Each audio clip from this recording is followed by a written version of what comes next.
What's up mga brothers? Ngayong short video, update ko kayo dito sa ating Victorino 250i ng FKM sa isang taon nating ginagamit mga brothers. So may mga nadagdag tayo rito at pinalitan dito sa ating scrambler bike na ito. Alright?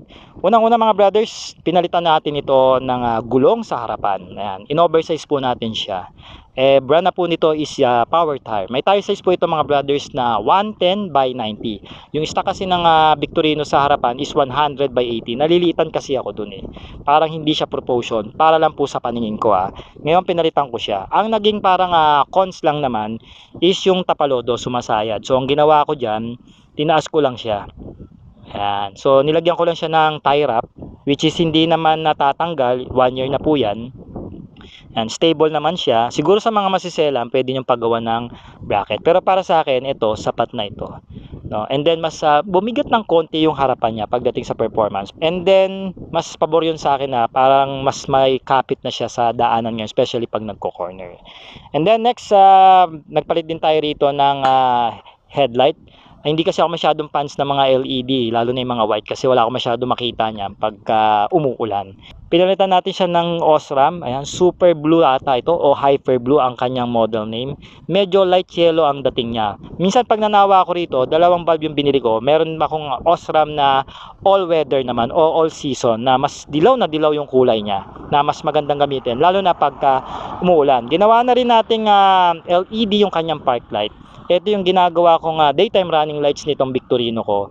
And then pinalagyan ko siya ng switch kasi wala siyang switch sa pagdating sa headlight. So nadidisconnect ko yung headlight habang nakabukas naman ito ang kanyang park light. Ayan, no?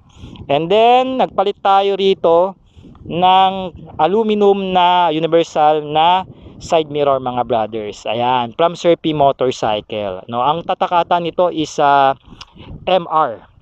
Ayan, gusto ko to kasi na-adjust siya yung taas niya. And then yung bilog niya malaki.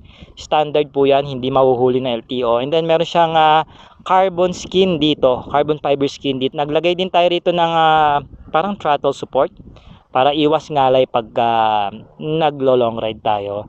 And then may switch tayo rito ng headlight natin. Naglagay rin tayo rito ng magandang end bar or bar end. Ayan, no, aluminum din po yan. Silver yung napili ko mga brothers para bumagay dito sa Victorino natin. At naglagay din tayo rito mga brothers ng cellphone holder. Ayan, dito sa tangke. Magnetic naman ito. So, pinapatong ko lang yung cellphone ko dito. At ito, subukan na ito sa long ride. Hindi talaga natanggal. Sobrang kapit nito. Naglagay din tayo rito ng sticker dito sa tangke para dagdag forma at meron tayo ritong tank pad. Ito pinili ko talaga ito dahil ito yung pinaka parang hulman itong tangke ng Victorino. Kaya bumagay naman. No, dito sa likod, bigyan ko kayo ng tip mga brother, lalo na sa mga bibili pa lang at sa mga owner ng FKM Victorino 250i, maglagay kayo ng plate holder. Kasi po mabibrate ang likod ng Victorino dahil naka-B engine siya. Sooner or later masisira po yung plaka nyo. So pagkabili pa lang o pagkakuha pa lang ng plaka nyo, bilan nyo na siya na kagad ng plate holder para po hindi po mapunit yung plaka nyo. At sa akin kasi muntik na malaglag no? And then siyempre extra protection na rin yan. At another tip pa pala, sa ilalim ng upuan pwede kayo maglagay ng tools.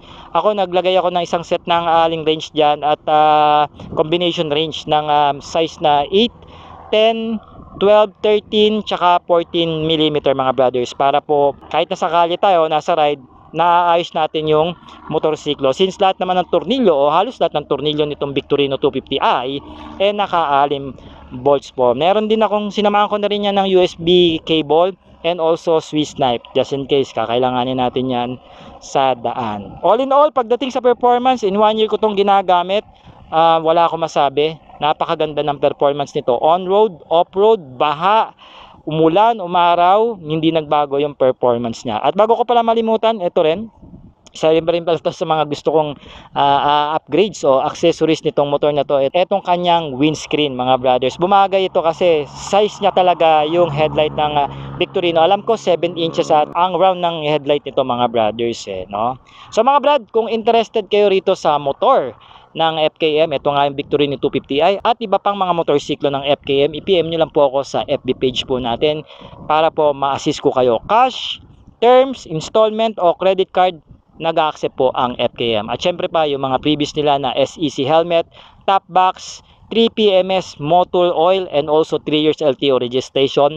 Kasama pa rin yan sa mga freebies pag bumili kayo ng FKM bike. So mga brad, ako po si Art. Maraming salamat po. Ride safe and cheers.